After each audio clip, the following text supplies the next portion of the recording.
नमस्कार, news India देख रहे हैं आप। आपके साथ मैं हूं मीनाक्षी रजत। बुलेटिन की शुरुआत करेंगे इस वक्त की बड़ी खबर के साथ। सोशल मीडिया कंपनी अब नहीं कर पाएगी मनमानी। केंद्र सरकार ने किया आईटी नियमों में बदलाव। सोशल मीडिया की शिकायतों के लिए बनेंगी समितियां।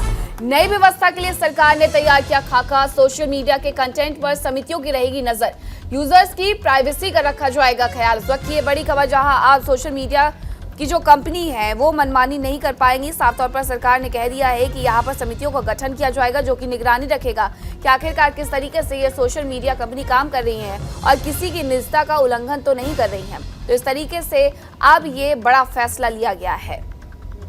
सोशल मीडिया कंपनियों को देखते हुए केंद्र सरकार ने पूरा खाका भी तैयार कर लिया है और ये तय हो गया है कि अब कोई भी सोशल मीडिया कंपनी किसी की निजता का उल्लंघन नहीं कर सकता है। इसके लिए समितियों का भी गठन किया गया है। शिकायतों के लिए ये समिति बनेगी और शिकायतों का निस्तारण इनके द्वारा किया जाएगा। इस वक्त की ये बड़ी खबर, जहां अब सोशल मीडिया कंपनी की शिकायतों को सुनने के लिए समितियों का गठन और ऐसे में जवाबदेही तय की जाएगी सोशल मीडिया कंपनियों की।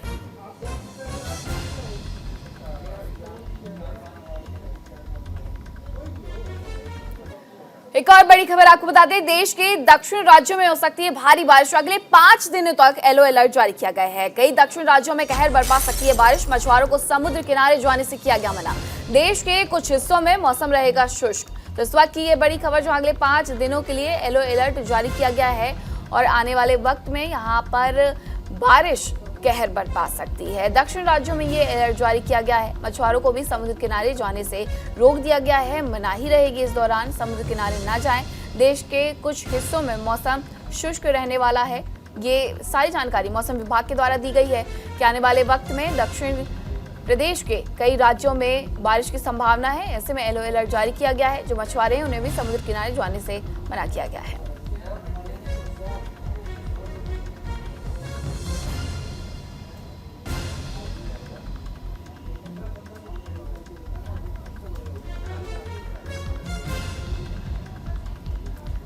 तो देश के दक्षिण राज्यों में भारी बारिश हो सकती है। मौसम विभाग के द्वारा येलो अलर्ट जारी कर दिया गया है आने वाले 5 दिनों के लिए और ऐसे में मछुआरों को भी समुद्र किनारे जाने से मना किया गया है। मौसम शुष्क रह सकता है।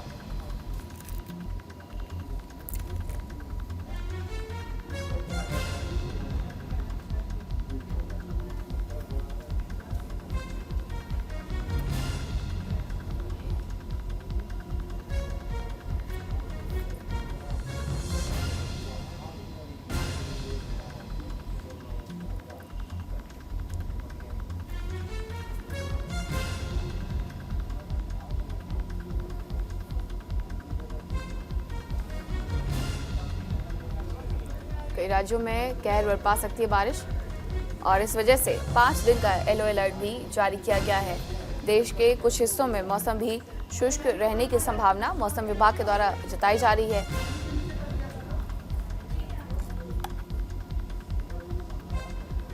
बड़ी खबर का रुख करेंगे। जम्मू कश्मीर के राजौरी में 4 प्रमुख परियोजनाओं के तहत सड़क पुलों का उद्घाटन किया गया है। इन सड़कों का उद्घाटन रक्षा मंत्री राजनाथ सिंह ने वीडियो कॉन्फ्रेंसिंग के माध्यम से किया है। सुरक्षा और आम लोगों की सहूलियत के हिसाब से ये सड़कें बेहद ही जरूरी थी। इससे दूर दराज की पहाड़ी इलाकों तक पहुंचना आसान हो जाएगा, ये कहा गया है। और आपको बता दें कि इस तरीके से यहाँ पर सहूलियत को देखते हुए विकास परियोजनाओं के तहत सड़कों का उद्घाटन किया गया है। खुद रक्षा मंत्री राजनाथ सिंह ने वीडियो कॉन्फ्रेंसिंग के माध्यम से ये उद्घाटन किया है। सुरक्षा और आम लोगों की सहूलियत के हिसाब से ये सड़कें बेहद जरूरी थी, ये भी उन्होंने कहा है। और साथ ही आपको बता दें कि इससे दूर दराज की पहाड़ी इलाकों तक पहुंचना बेहद आसान हो जाएगा। इलाके के लिए बड़ी खुशी की बात है कि जो आज बीआरओ के 5 प्रोजेक्ट्स जो हैं, 2 की जो 3 रोड जो हैं उनका इनागुरेशन जो ऑनरेबल डिफेंस मिनिस्टर ने जो है वो किया है, मतलब ई इनागुरेट जिसको मतलब ऑनलाइन इनागुरेशन किया है। और ये जो है ये एक जो जैसे इलाके की डेवलपमेंट के लिए ये जो बड़ा बुनियादी जो ये चीज़ें हैं और मुझे लगता है दूर दराज इलाके में इन रोड से लोग मुस्तफ़ीद होंगे। यहाँ की तजारत, यहाँ की डेवलपमेंट जो है वो बढ़ेगी। बड़ी खबर का रुख करेंगे। दिल्ली एनसीआर में वायु गुणवत्ता बेहद खराब, नोएडा की हवा भी हुई जहरीली। दिल्ली में 16 जगहों पर AQI 400 के पार। दिल्ली में आज AQI का औसत 390 रिकॉर्ड। दिल्ली विश्वविद्यालय क्षेत्र में AQI 355, नोएडा में AQI 392 किया गया दर्ज। इस वक्त की ये बड़ी खबर, जहां अब दिल्ली एनसीआर की आबो हवा खराब होती जा रही है। संभावना ये जताई जा रही थी कि दिवाली के बाद दिल्ली की हवा बेहद खराब स्थिति में पहुंच सकती है।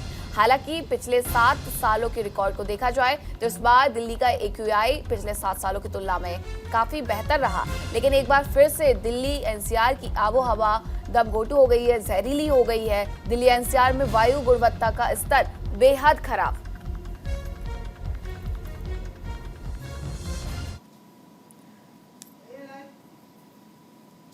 और सहयोगी पीयूष जुड़ गए हैं अधिक जानकारी के साथ। पीयूष, लगातार ये संभावना जताई जा रही थी कि दिवाली के दूसरे दिन से ही जो स्तर है हवा का वो बेहद खराब श्रेणी तक पहुंच सकता है, और एक बार फिर से यही देखने को मिल रहा है कि दिल्ली हो, नोएडा हो, यहाँ पर एयर क्वालिटी इंडेक्स में सबसे ज़्यादा खराब स्तर पर अब हवा पहुंच चुकी है।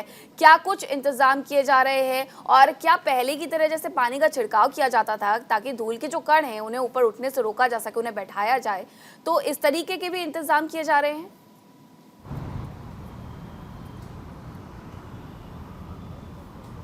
देखिए, बिल्कुल सरकार की तरफ से सारी व्यवस्थाएं की जा रही हैं और एयर क्वालिटी इंडेक्स जो है इस वक्त बेहद खराब स्थिति में है। मैं आपसे बातचीत कर रहा हूं तो भी मेरी सांस जो है वो फूल रही है, क्योंकि लगातार जो हवा की गुणवत्ता है उसका स्तर खराब हो चुका है। सुबह का वक्त है, सुबह के वक्त में अमूमन जो है स्काई एकदम ब्लू दिखाई देता है, लेकिन आप देखिए तो पूरी तरह से धुंध आकाश में भी छाई हुई दिखाई दे रही है। ये धुंध नहीं है बल्कि ये वो प्रदूषण है जिस प्रदूषण की वजह से जो स्काई है उसका कलर जो है वो क्लियर नहीं आ रहा। उसके अलावा अगर आप दूर तक देखें भी तो चारों ओर इमारतों को देखें तो लग रहा है जैसे धुंध सुबह की है और वो धुंध अभी तक छटी नहीं है। जबकि आज जो दिन है, शनिवार का दिन है, अमूमन इस दिन ट्रैफिक जो है वो कम रहता है दिल्ली एनसीआर में, लेकिन आज उसके बावजूद भी यहाँ पर इस वक्त जो हवा की गुणवत्ता है वो कितनी खराब है ये साफ दिखाई दे रहा है। मीनाक्षी, बिल्कुल पीयूष, ये स्थिति सिर्फ सुबह के वक्त की नहीं है बल्कि शाम को भी इसी तरीके की समस्या देखने को मिल रही है कि शाम में भी धुंध इस कदर है, सुबह भी धुंध इस कदर है कि जिससे लोगों को हानि पहुंच सकती है। लगातार मास्क लगाने के लिए भी कहा जाता है। कोई एडवाइजरी दिल्ली सरकार या केंद्र सरकार के द्वारा इसके बाबत जारी की गई है?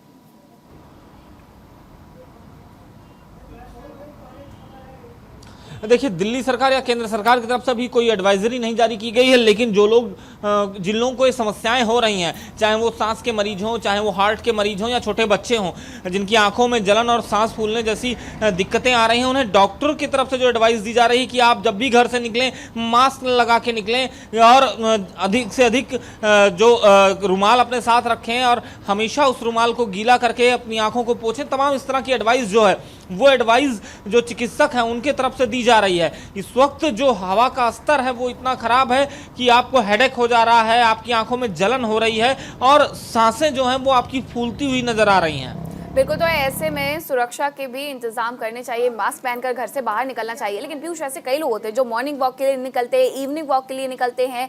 क्या वो लोग अभी भी मॉर्निंग इवनिंग वॉक के लिए जा रहे हैं, या जो प्रदूषण की स्थिति है बेहद खराब स्तर पर पहुंच गई है, ऐसे में कुछ वक्त के लिए रुक गए हैं, कुछ वक्त घर से बाहर निकलना नहीं चाहते हैं?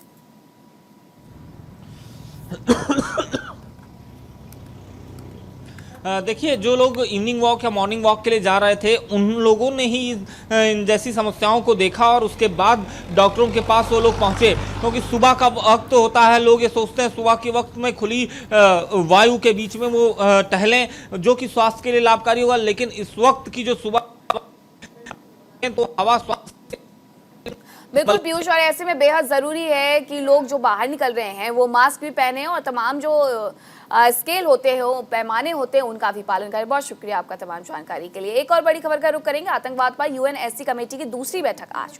मुंबई के बाद अब दिल्ली से होगा पाकिस्तान पर वार। आतंकवाद पर लगाम कसने पर होगी चर्चा, नई तकनीकों के दुरुपयोग पर रहेगा फोकस। आतंकवाद पर लगाम कसने के मकसद से भारत में आयोजित हो रही संयुक्त राष्ट्र सुरक्षा परिषद की 2 दिवसीय बैठक का आज आखिरी दिन है। आज दिल्ली में संयुक्त राष्ट्र सुरक्षा परिषद की आतंकवाद निरोधक समिति की विशेष बैठक का समापन होगा। बैठक में आतंकवाद से संबंधित संबंधित 3 बिंदुओं पर चर्चा होगी। इसमें आतंकवादियों द्वारा सूचना और संचार तकनीकी के दुरुपयोग, इंटरनेट और भुगतान के नए तौर तरीकों के दुरुपयोग से निपटने और ड्रोन के इस्तेमाल से निपटने को लेकर चर्चा होगी। पहले दिन शुक्रवार को मुंबई के ताज होटल में ये बैठक हुई थी, जहां 26/11 आतंकी हमला हुआ था, जिसका दर्द भारत और अंतर्राष्ट्रीय समुदाय आज भी नहीं भूल पाया है। बैठक में भारत ने एक बार फिर पाकिस्तान का आतंकी समर्थक चेहरा बेनकाब किया। विदेश मंत्री डॉक्टर एस जयशंकर की मौजूदगी में मुंबई में हुए 26/11 आतंकी हमले में पाकिस्तानी आतंकी साजिद मीर का वो ऑडियो प्ले किया गया, जिसमें वो फोन पर आतंकियों से होटल में मौजूद लोगों को मारने की बात कह रहा है।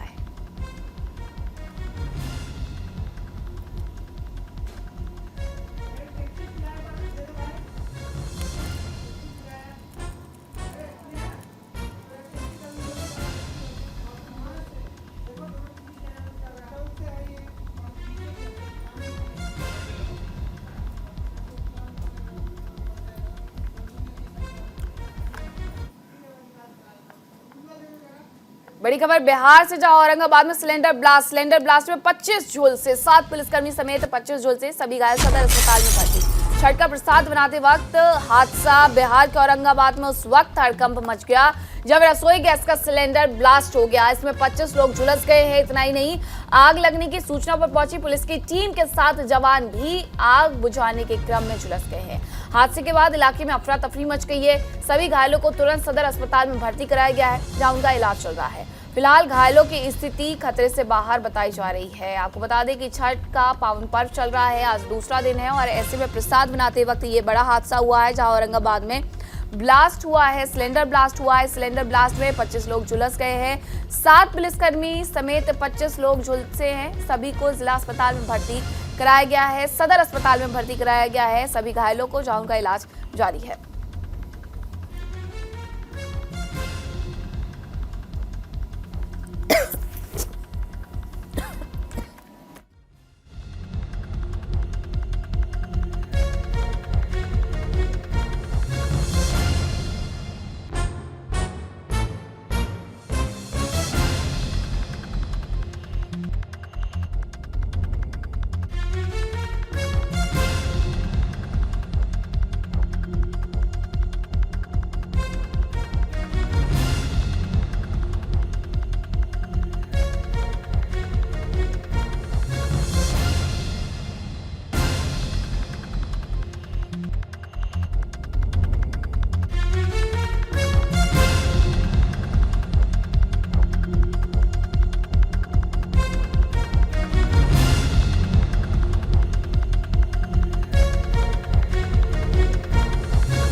एक और बड़ी खबर का रुख करेंगे। सीएम केजरीवाल और सीएम मान का गुजरात दौरा। केजरीवाल मान के गुजरात दौरे का दूसरा दिन, अलग अलग जगह पर करेंगे चुनावी जनसभा। आपके चुनाव प्रचार को गति देंगे केजरीवाल मान। पार्टी नेताओं के साथ अहम बैठक करेंगे केजरीवाल।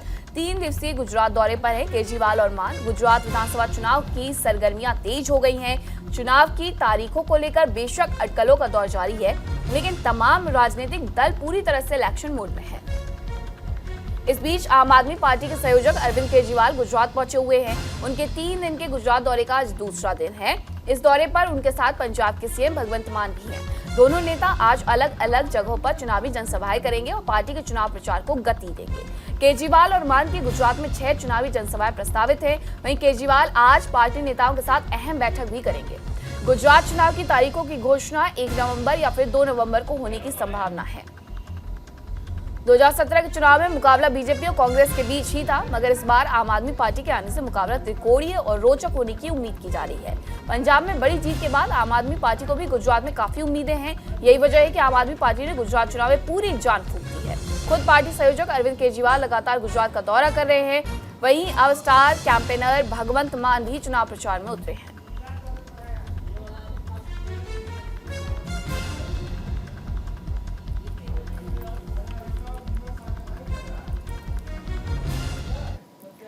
बड़ी खबर कोयम्बटूर से, जहां कार ब्लास्ट में एनआईए का बड़ा खुलासा। पूछताछ के दौरान आरोपी ने कबूल किया जुर्म। फिरोज इस्माइल ने कबूल किया जुर्म। केरल की जेल में आतंकियों से की थी मुलाकात। आतंकी अजरुद्दीन और राशिद से की थी मुलाकात। कोयम्बटूर कार ब्लास्ट केस में एनआईए की जांच में नया खुलासा हुआ है। दरअसल कोयम्बटूर विस्फोट मामले के 6 आरोपियों में से एक ने पूछताछ के दौरान आरोप कबूल कर लिया है। उसने कहा है कि वो केरल की जेल में 2 ऐसे लोगों से मिला था जिनका श्रीलंका के ईस्टर बम विस्फोट में शामिल आतंकी संगठन ISIS से संबंध था। पुलिस के मुताबिक आरोपी फिरोज इस्माइल ने कबूल किया है कि उसने केरल की एक जेल में बंद मोहम्मद अजहरुद्दीन और राशिद अली से मुलाकात की थी। इस मुलाकात के मकसद का पता लगाने के लिए आगे की पूछताछ की जा रही है। पुलिस ने 5 आरोपियों को उनके घर ले जाने और तलाशी लेने की भी जानकारी दी है।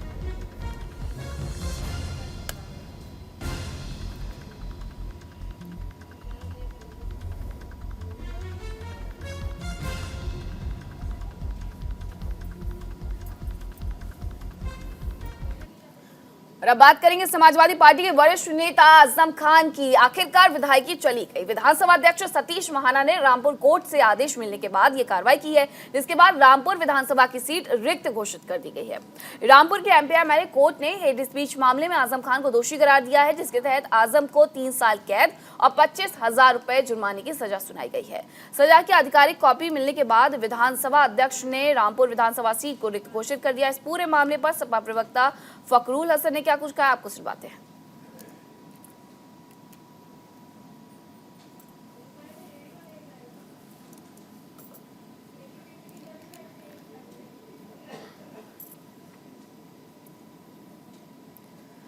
देखिए, लोकतंत्र में जनता की अदालत से बड़ी कोई अदालत नहीं है और जनता की अदालत में माननीय आजम साहब कई बार सांसद, कई बार विधायक रहे। आज जिस तरीके से हड़बड़ाहट में उनकी सदस्यता को रद्द किया गया है, माननीय आजम साहब माननीय न्यायालय में इस फैसले को चुनौती देंगे और पूरी की पूरी समाजवादी पार्टी माननीय आजम साहब के साथ मजबूती से खड़ी। बड़ी खबर का रुख करेंगे। स्पीकर सतीश महाना के फैसले का क्या स्वागत डिप्टी सीएम केशव मौर्य ने स्वागत किया है। आजम खान की विधानसभा सदस्यता रद्द का स्वागत किया गया है। खाली सीट पर कमल खिलेगा, ये केशव प्रसाद मौर्य का कहना है। उनका कहना है कि 6 महीने पर रिक्त सीट पर चुनाव होंगे और इस दौरान वहां कमल खिलेगा। आजम खान के खिलाफ विधानसभा स्पीकर सतीश महाना की कार्रवाई पर उत्तर प्रदेश के डिप्टी सीएम केशव प्रसाद मौर्य ने अपनी प्रतिक्रिया देते हुए फैसले का स्वागत किया है। उन्होंने कहा कि आजम खान की विधानसभा सदस्यता रद्द होने पर खाली विधानसभा सीट के उपचुनाव जब भी होंगे उस सीट पर बीजेपी का कमल खिलेगा। उन्होंने ट्वीट कर कहा, समाजवादी पार्टी के वरिष्ठ नेता आजम खान की विधानसभा सदस्यता खत्म। हेट स्पीच मामले में सजा होने के बाद विधानसभा की सदस्यता खत्म हुई है। चुनाव आयोग के ऐलान के बाद खाली हुई सीट पर चुनाव होंगे।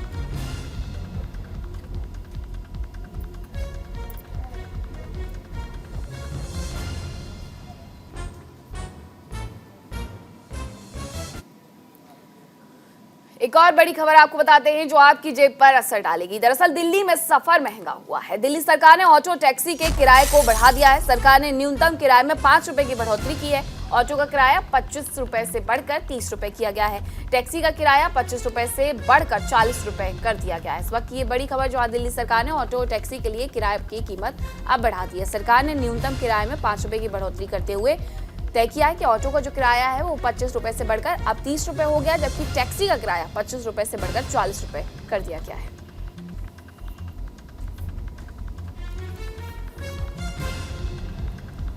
बड़ी खबर दिल्ली से, जहां ऑटो का किराया 25 रुपए से बढ़कर 30 रुपए, जबकि टैक्सी का किराया 25 रुपए से बढ़कर 40 रुपए कर दिया गया है। न्यूनतम किराए में 5 रुपए की बढ़ोतरी की गई है।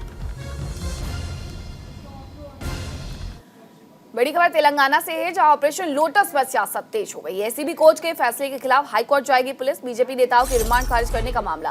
पुलिस ने खरीद फरोख्त मामले में किया था गिरफ्तार। एसीबी की विशेष अदालत ने सबूत नहीं होने पर छोड़ा। तेलंगाना में टीआरएस नेताओं को खरीदने के मामले में सियासत एक बार फिर गर्मा गई है। दरअसल देर रात पुलिस ने ऑपरेशन लोटस के संबंध में बीजेपी के 3 नेताओं के खिलाफ आपराधिक मामले दर्ज कर उन्हें हिरासत में ले लिया था। रात में कड़ी सुरक्षा के बीच तीनों आरोपियों को एसीबी की विशेष अदालत में जज के आवास पर पेश किया गया। जज ने पेश किए गए रामचंद्र भारती, नंद कुमार और सिम्हाजी स्वामी की रिमांड खारिज कर दी है। साथ ही तीनों आरोपियों को तत्काल रिहा करने के आदेश दिए हैं। एसीबी जज ने गिरफ्तारी प्रक्रिया को गलत बताया। उन्होंने कहा कि दिए गए वर्गों के लिए कोई उचित सबूत नहीं है। वहीं पुलिस ने कोर्ट के आदेश के बाद तीनों को छोड़ दिया है। अब पुलिस ने एसीबी कोर्ट के फैसले के खिलाफ तेलंगाना हाईकोर्ट जाने का फैसला किया है।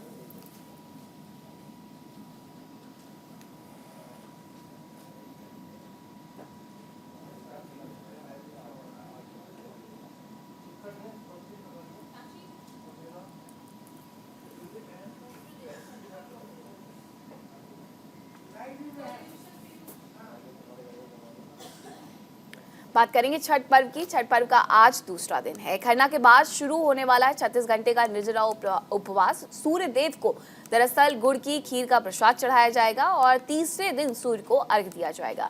वहीं सूर्य उपासना के सबसे बड़े त्योहार छठ पूजा के दूसरे दिन को सभी जगह मनाया जा रहा है। व्रत रखने वाले लोग आज खरना के बाद 36 घंटे का ये निर्जला उपवास शुरू करेंगे। खरना का मतलब शुद्धिकरण होता है। आज के दिन व्रती महिलाएं शाम होने पर गुड़ की खीर का प्रसाद बनाकर पूजा करती हैं और सूर्य देव को प्रसाद अर्पित करने के बाद अपना उपवास खोलती हैं और प्रसाद को सभी लोगों में बांटा जाता है। फिर खरना के अगले दिन नंगे पांव पवित्र नदी की लहरों में उतरकर डूबते सूर्य को अर्घ्य दिया जाएगा और चौथे और आखिरी दिन उगते सूर्य की उपासना के साथ आस्था के इस महापर्व का समापन होगा।